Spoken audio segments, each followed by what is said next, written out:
Premium triplex villas at Bachupally APR projects. చాలా తక్కువ మందికి తెలుసు. దగ్గుపాటి పురంధేశ్వరి గారిని చేసుకోక ముందు వెంకటేశ్వర గారి ఓన్ సిస్టర్ ని రామారావు గారి పెద్ద అబ్బాయికి ఇచ్చారు అనేది తెలుసు. చాలా తక్కువ మందికి తెలుసు. అంటే మీ జనరేషన్ తెలియదు.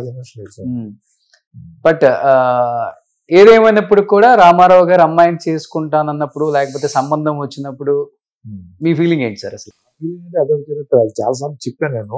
అంటే మీ సింపుల్ గా జనరేషన్ స్వీట్ గా మా జనరేషన్ కి అంటే నేను ఆ ఇంట్లో దిగుతూ ఉండేవాడిని. చెప్పాను కదా, 71లో పెళ్ళైంది, మా కుటుంబానికి బంధుత్వం ఏర్పడింది. తర్వాత నేను వరంగల్ చదువుతూ ఉండేవాడిని, మెడిసిన్ చదువుతూ ఉండేవాడిని. హైదరాబాద్ సాటర్డే సండే అంటే ఇక్కడికి వచ్చేసేవాళ్ళం. ఎక్కడ ఉండేవాళ్ళు? మా సిస్టర్ ఇంట్లో. మా సిస్టర్ అంటే రామారావు గారి ఇంట్లో, అక్కడే ఉండేవాళ్ళం.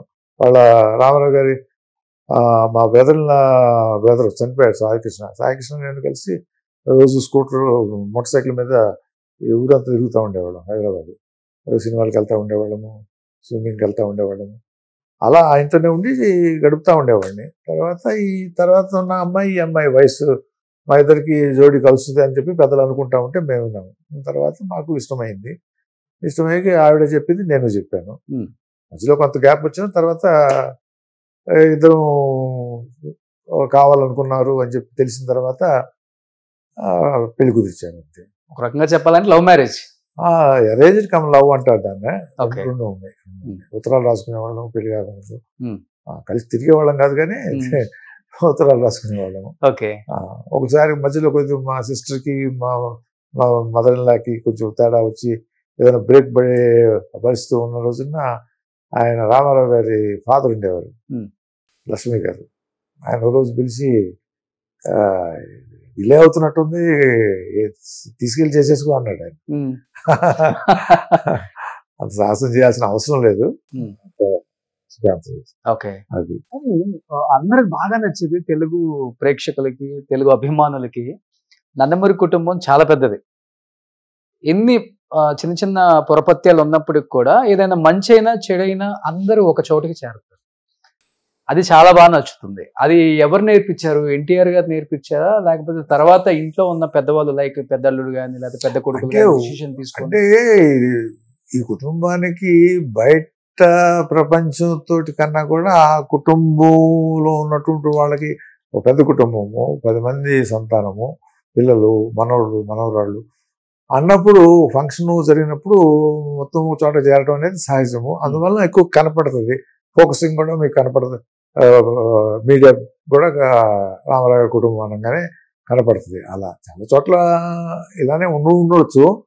కాకపోతే మా అత్తగారు మాత్రం చాలా పుణ్యాత్మరాలు. ఆవిడ చాలా పిల్లల్ని అడిగితే రామారావు గారి కన్నా ఆవిడకే మార్కులు ఎక్కువ ఇస్తారు. అంతేనా?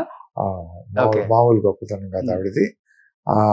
ఆవిడ యొక్క ఓర్పు, ఆవిడ యొక్క సహనం, ఆవిడ కూర్పు అన్మ్యాచబుల్ అనమాట.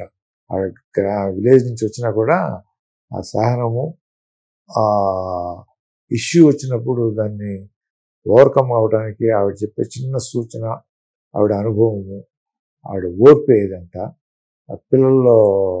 పిల్లలకి అబ్జర్వేషన్లో వాళ్ళు గ్రహించినటువంటిది చాలా ఇంపార్టెంట్ ఫ్యాక్టర్. ఆ రకంగా ఆవిడ ఆ కుటుంబం 11 మంది సంతానము. ఒక పిల్ల పుట్టిన తర్వాత పాలు ఇస్తుండగానే ఇంకో బేబీ రెడీ ఇంట్లో. అంతే కదా మరి. సంవత్సరానికి 2 సంవత్సరాలకు పుడతాను. మరి మొత్తాన్ని తీసుకున్నట్లు ఒక బేబీకి ఇవాళ ఆప్సోపాలు పడతా ఉన్నారు, వద్దంటున్నారు. ఇలా అలాంటిదే ఆవిడ అంతమందిని ఆ రకంగా పట్టుకొని పెంచింది అంటే పెద్ద ఆయనేమో బిజీ షూటింగ్ అని, పిల్లలు ఆయన చూసేవాడు కూడా కాదు కదా. ఆయన వీళ్ళు లేచేటప్పటికి ఆయన వెళ్ళిపోయి ఉండేవాడు.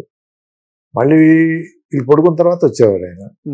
మన దగ్గర నుంచి వచ్చిన మంచి క్వాలిటీ ఒకటంటే పురంధేశ్వరి గారికి ఓర్పు. నాన్న దగ్గర నుంచి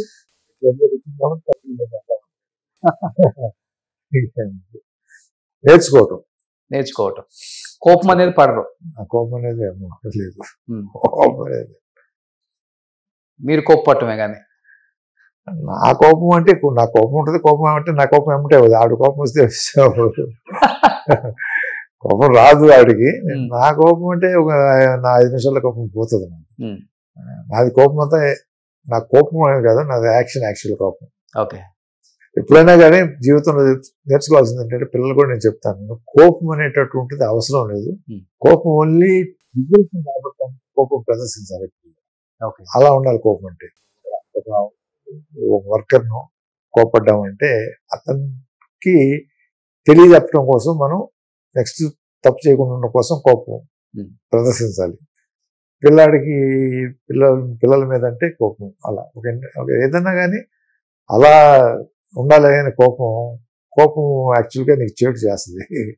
మేడం గారు ఏమని పిలుస్తారు మిమ్మల్ని? మేడం గారు బయట ఎక్కువ డాక్టర్ గారు అనేది సంబోధిస్తుంటారు ఎక్కువ.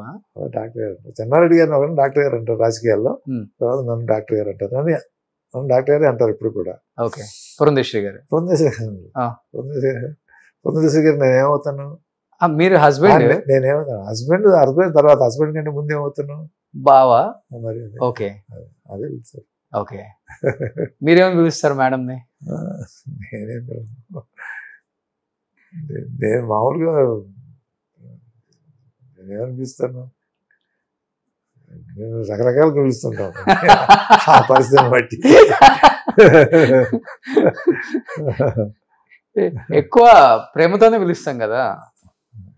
అంటే అక్కడున్న పరిస్థితిని బట్టి ఏదో రకంగా పిలుస్తాం. పలానా అని నేను కొంచెం ఏంటంటే రొటీన్గా ఉండదు అది. ఏమండి అంటాము, లేకపోతే ఏమండి పురంధేశ్వరి గారు అంటాము, లేకపోతే ఏమండి మేడం అంటాము. అట్లా ఓకే, అట్లా సరదాగా ఉంటుంది. సుమన్ టీవీలో మీ పర్సనల్ అండ్ బిజినెస్ ప్రమోషన్స్ కోసం కింది నెంబర్కి కాంటాక్ట్ చేయండి.